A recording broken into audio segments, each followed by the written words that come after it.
Students, जैसा कि आपको बताया हमने कि यहाँ जो एक घात विस्तृति है इसको समझना बहुत ही ज़रूरी है। अगर यह समझ में नहीं आती है तो फिर समस्या हो जाएगी। इसीलिए हम इसको बार बार 2-3 बार समझा रहे हैं, 2-2 3-3 बार समझा रहे हैं आपको। तो यहाँ अल्फा बीटा गामा जो कि एलएस का एलिमेंट है, लेकिन अल्फा बीटा गामा हमने जैसा कि बताया आपको V3 ऑफ एफ है ना, V3 ऑफ एफ, इसमें तो अल्फा बीटा गामा टाइप के एलिमेंट होंगे और एस के अंदर क्या है 1 0 0 0 1 0 और 0 0 1 इस 3 टाइप के ही एलिमेंट्स होंगे। तो इसका मतलब ये हुआ कि ये जो अल्फा बीटा गामा है जो कि जो कि V का एलिमेंट है, ये अल्फा बीटा गामा किसका एलिमेंट है? V ऑफ एफ का एलिमेंट। लिख सकते हैं यहाँ किंतु अल्फा बीटा गामा है वो जो एलिमेंट है वो V ऑफ एफ का एलिमेंट है। लेकिन यहां देखा आपने अल्फा बीटा गामा किस में आया? एलएस में आया। एम्प्लाइज अल्फा बीटा गामा ये एलएस में आया। और अगर यह एलएस में आया तो हम यह कह सकते हैं कि इस V ऑफ एफ के जितने भी एलिमेंट होंगे, V ऑफ एफ के जितने भी एलिमेंट होंगे वो सारे के सारे एलएस में आएंगे। तो हम ये कह सकते हैं कि V of F subset of LS ये बनेगा, V of F subset of LS. लेकिन यहाँ जो V ऑफ एफ है वह सबसेट ऑफ एलएस है, लेकिन एलएस जो होता है वो subset of V of F होता है। वो कैसे, इसको भी जानो एक बार। एलएस जो होता है वो subset of V of F बनता है। यहां देखेंगे कि आपको बताया था हमने कि जितने भी लीनियर कॉम्बिनेशन का कलेक्शन है ये लीनियर स्पान, ये जितने भी अवयव हैं वो क्या है, वी के जो अवयव होते हैं उनके एक घात संचय के रूप में लिखे जाते हैं। दोबारा से समझाते हैं इसको। देखो, एस में V1 V2 V3 Vn है और सदिश समष्टि V ऑफ एफ है। इसका क्या एक अरिक्त समुच्चय एस, यानी एस सबसेट ऑफ एफ है। तब एस के सभी एक घाती समुच्चयों का सभी एक घाती संचयों का समुच्चय, यानी इस एस के जितने भी अवयव होंगे, एस के जितने भी अवयव होंगे, लेकिन वो कैसे, एस के जितने भी अवयव होंगे वो कैसे कि एक घात संचय की फॉर्म में हो, यही कहा है। तब एस के सभी एक घाती संचयों का समुच्चय, एस के कुछ अवयव होंगे जो एक घात संचय की कंडीशन को सेटिस्फाई कर रहे होंगे, तो उन सब का जो समुच्चय होगा एक घाती विस्तृति कहलाता है और इसे ऐसे से व्यक्त करते हैं। देखिए, एस के कुछ अवयव हैं, मान लीजिए हमने ये कह दिया V1 है, V1 है, V2 है, V3 है, V4 है, ये 4 ही अवयव ऐसे हैं जो एक घात संचय के रूप में लिखे जा सकते हैं। तो इसका मतलब अल्फा 1 आएगा, अल्फा 2 आएगा, अल्फा 3, अल्फा 4 प्लस। अब ये भी तो क्योंकि एक सदिश ही बनेगा ना, और ये सदिश बनेगा तो V का एलिमेंट होगा। किसका एलिमेंट होगा? V का, अर्थात V ऑफ एफ का। तो कहने का मतलब हुआ कि एस के जितने भी एक घात संचय हैं ये सारे के सारे किस में होंगे? V ऑफ एफ में होंगे। एस के जितने भी एक घात संचय के रूप में लिखे जा सकने वाले एलिमेंट होंगे वो V ऑफ एफ के रूप में होंगे।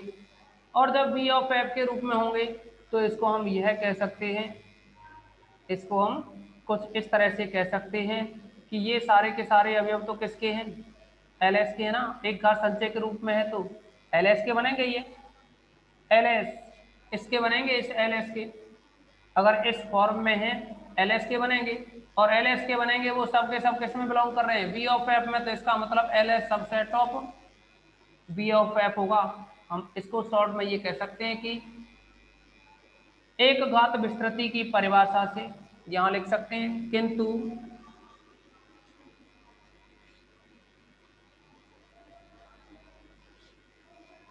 एक घात विस्तृति की परिभाषा से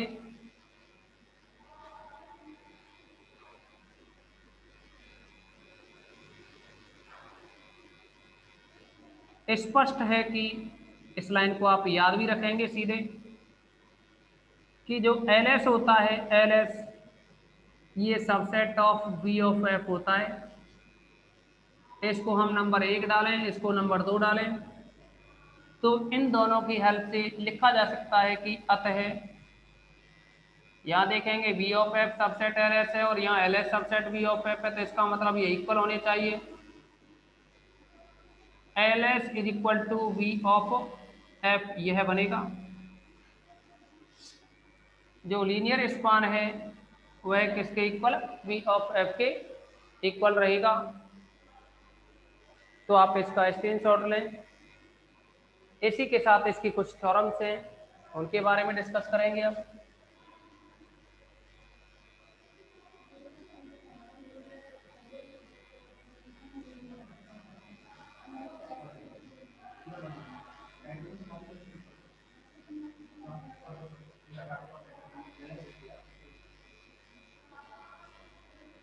इसमें जो थ्योरम है वह है 10वें नंबर की थ्योरम।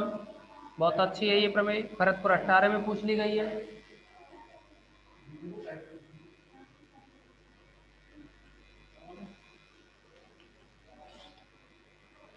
कहा है इसमें कि किसी सदिश समष्टि वी ऑफ एफ के उपसमुच्चय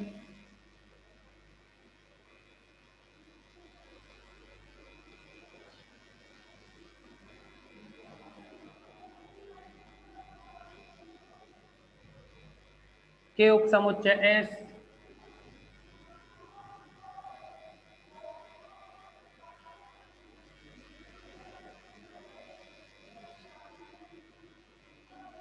की एक घात विस्तृति एल एस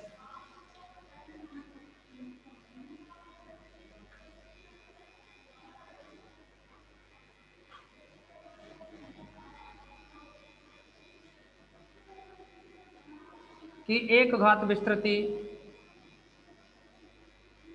ये कहा है इसमें किसी सदिश समष्टि बी ऑफ एफ के उपसमुच्चय एस की एक घात विस्तृति एल एस को अंतर्विष्ट करने वाला, कॉमा एस को अंतर्विष्ट करने वाला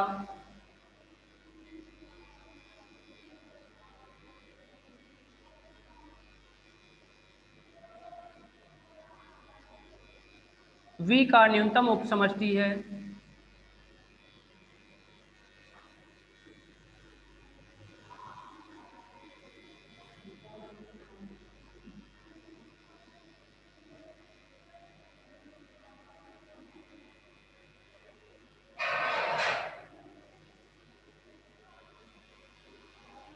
अर्थात L S is equal to S.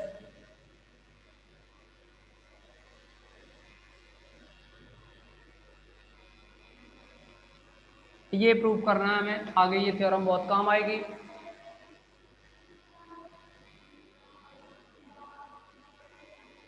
अब देखिए इसे प्रूव करने के लिए जैसा कि आपको बताया कि भरतपुर 18 में पूछ ली गई है, पर अब आगे पूछी जा सकती है। तो एक और प्रमेय होती है इसमें जो कि उपसमष्टि की है। आपके सिलेबस में नहीं है ना उपसमष्टि, लेकिन यहाँ उपसमष्टि शब्द काम में आ गया है। तो सबसे पहले क्या है कि किसी सदिश समष्टि बी ऑफ एफ के उपसमुच्चय एस की एक घात विस्तृति एल एस, एस को अंतर्विष्ट करने वाला बी का न्यूनतम उपसमष्टि है, अर्थात L S is equal to S है। यह प्रूव करना है। इसके लिए आप समझेंगे कि एक थ्योरम थी उसमें तीसरे नंबर की बी एक्सरसाइज में, और उसके अकॉर्डिंग अगर अल्फा और बीटा फील्ड एफ के एलिमेंट हैं और यू और वी हैं ओ वेक्टर बी के एलिमेंट हैं, या आप ये कह दो एस के एलिमेंट हैं, यू और वी है वो एस के एलिमेंट हैं। अगर alpha U plus beta we है यह भी एस का एलिमेंट हो जाएगी। ध्यान से समझें इसमें, अल्फा और बीटा एफ फील्ड एफ के एलिमेंट हैं, यू और वी है वो एस के एलिमेंट हैं। अगर alpha U plus beta we है वह भी एस का एलिमेंट हो जाए, तो एस उपसमष्टि कहलाती है वी की, एस वी ऑफ एफ की उपसमष्टि कहलाती है।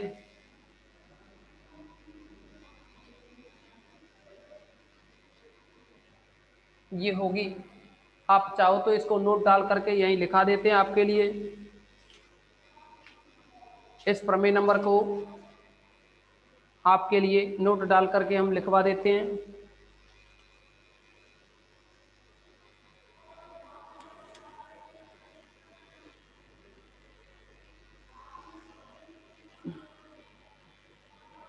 यानी यह कंडीशन होती है, चौथे नंबर पे ये प्रमेय। इस प्रमेय के साथ ही लिखवा दे रहे हैं हम आपको इसमें बॉक्स में बंद करते हुए, केवल आपको याद रखनी है ये। उप समष्टि होने के लिए यह काम आएगी। किसी सदिश समष्टि V ऑफ F के अरिक्त उप समुच्चय W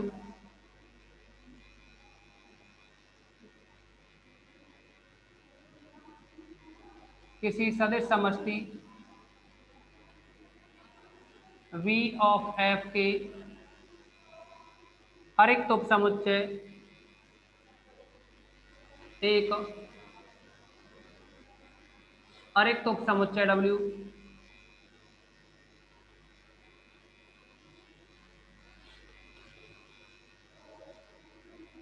के V ऑफ F की उप समष्टि होने के लिए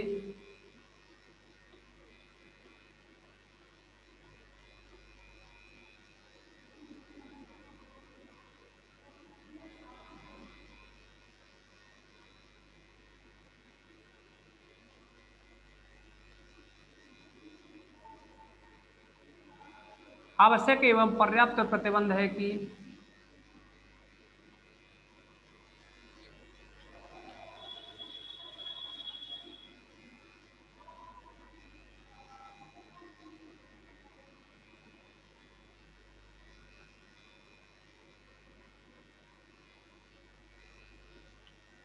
W1 W2 belongs to capital W तथा alpha beta belongs to F implies alpha W1 plus, circle वाला प्लस काम में ले सकते हो या सिंपल लिख देते हैं, plus beta W2 belongs to W हो।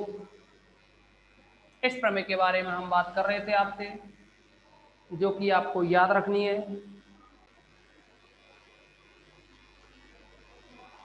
इस प्रमेय के आधार पर हम प्रमेय नंबर 10 को सिद्ध करेंगे। सबसे पहले हम LS जो दे रखा है इसको उपसमष्टि सिद्ध करेंगे, और उपसमष्टि सिद्ध करने के लिए LS को उपसमष्टि सिद्ध करने के लिए इस LS के कोई भी दो एलिमेंट लेके चलें। आप जानते हैं कि LS के अंदर जो एलिमेंट होते हैं वो कुछ इस टाइप के होते हैं कि अल्फा आई यू आई, लेकिन समेशन में i equal to 1 to n। LS के अंदर जो एलिमेंट हैं LS is equal to i is equal to 1 to n alpha i u i, जहाँ अल्फा आई फील्ड F का एलिमेंट होता है और i की जो वैल्यू होती है ना 1 2 से लेकर के n तक होती है। तो इस आधार पर हम LS के कोई दो एलिमेंट लेकर के चलें। माना एक तो जो स्मॉल u है उसे लेके चलें, और एक है स्मॉल b उसको लेके चलें। u और b दो एलिमेंट लेके चलें, u b belongs to LS। इस LS के दो एलिमेंट लिए, एक तो u लिया दूसरा v लिया, जहां u इज इक्वल टू जो u है उसकी वैल्यू है sigma i is equal to 1 to n alpha i u i, लिख सकते हैं i is equal to 1 to n alpha i के बारे में लिख दो alpha i belongs to F comma i is equal to 1 to n तथा v is equal to sigma j is equal to 1 to m alpha J B J, alpha J belongs to F comma j is equal to 1 to n। तो यहाँ जो alpha आई और जो alpha जे हैं इनकी value हमने ये लिख दी। और जो अल्फा ई अल्फा जे है जो वैल्यू लिखी आई इक्वल टू 1 टू एन है, यानी अल्फा 1 अल्फा 2 अल्फा एन और बीटा 1 बीटा 2 बीटा एम, इतने एलिमेंट हैं। अब हम इसको एल एस को उपसमष्टि सिद्ध करेंगे। सबसे पहले तो अल्फा और बीटा फील्ड एफ के कोई दो एलिमेंट लेकर के चलें। माना alpha comma beta belongs to F के कोई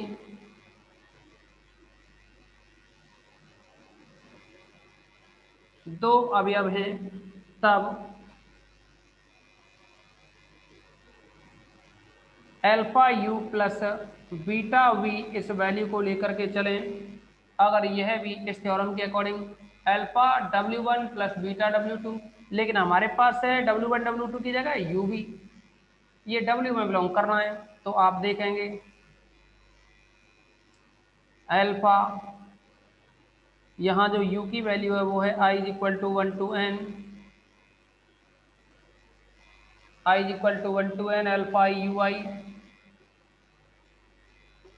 plus sigma beta sigma v की वैल्यू कितनी है sigma j is equal to 1 to m, और ये है फिर alpha j v j, alpha j v j. अगर हमने यहाँ अल्फा जे वी जे लिखी तो इसको आप और भी सरल करें तो लिख सकते हैं, क्योंकि हमें तो उपसमष्टि सिद्ध करना है ना पहले।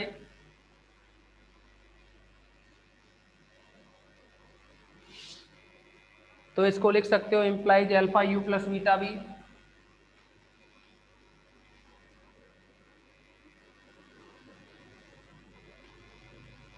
Alpha U plus beta B, और इसकी जो वैल्यू आएगी वो है अल्फा।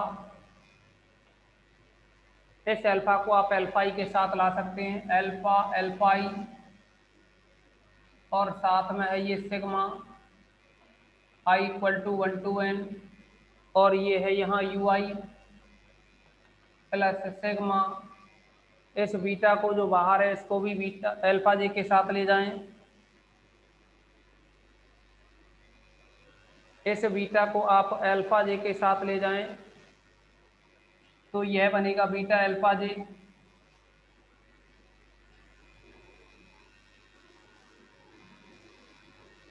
आप चाहो तो यहीं इसको थोड़ा सा चेंज कर लो, यहाँ बीटा जे कर दो इसकी जगह, थोड़ा सही लगेगा। यहाँ बीटा जे कर दें, यानी ये बीटा जे करें तो बीटा बीटा जे बना, यह बन जाएगा बीटा बीटा जे, और ये वी जे। आप देखेंगे इसमें क्योंकि अल्फा और बीटा है जो फील्ड एफ के एलिमेंट हैं, तथा अल्फा आई और ये जो बीटा आई है ये भी फील्ड एफ के एलिमेंट हैं। अल्फा आई वो भी फील्ड एफ का, और जो बीटा जे है वो भी फील्ड एफ का एलिमेंट है। तब ध्यान दो अल्फा बीटा फील्ड क्षेत्र के एलिमेंट है ना, यहाँ जो अल्फा आई है और बीटा जे है वो भी फील्ड एफ का एलिमेंट है। तो फिर अगर हम अल्फा का अल्फा आई से संक्रिया करें अर्थात समृद्धता का नियम लगाएं तो समृद्धता से ये भी क्षेत्र में होगा, और बीटा का बीटा जे से करें तो यह भी क्षेत्र का ही एलिमेंट होगा। अगर ये क्षेत्र के एलिमेंट हो गए तो आप देखेंगे कि यहाँ अल्फा क्षेत्र का हो जाए यू आई एफ का हो जाए, तो ये यू है वो किस में बिलोंग करता है एल एस में, तो सेम वही कंडीशन यहाँ फॉलो हो रही है। तब या हम कह सकते हैं अतः अल्फा यू बीटा भी है, इसमें ये फील्ड का एलिमेंट है, यू आई वी का एलिमेंट है, ये फील्ड का एलिमेंट है, बी जे वी का एलिमेंट है, एल यू प्लस या अल्फा यू प्लस बीटा भी ये फिर एल एस का एलिमेंट हो जाएगा। फाइनली हम ये कह सकते हैं अतः या ये कहा जाए, देखिए यू और बी एल एस के एलिमेंट लेके चले, अल्फा यू प्लस बीटा भी एल एस का एलिमेंट आ गया। इस प्रमेय के अकॉर्डिंग कहा जा सकता है कि ये फिर उपसमष्टि होगी।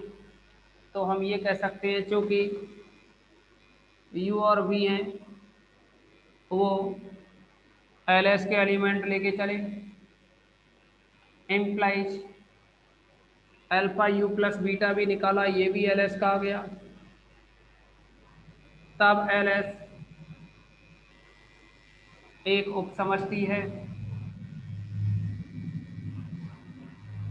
अभी यहां हमने केवल और केवल इसको उपसमष्टि सिद्ध किया है।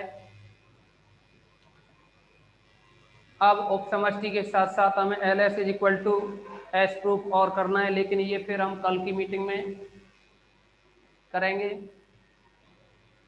आज के लिए बस इतना ही।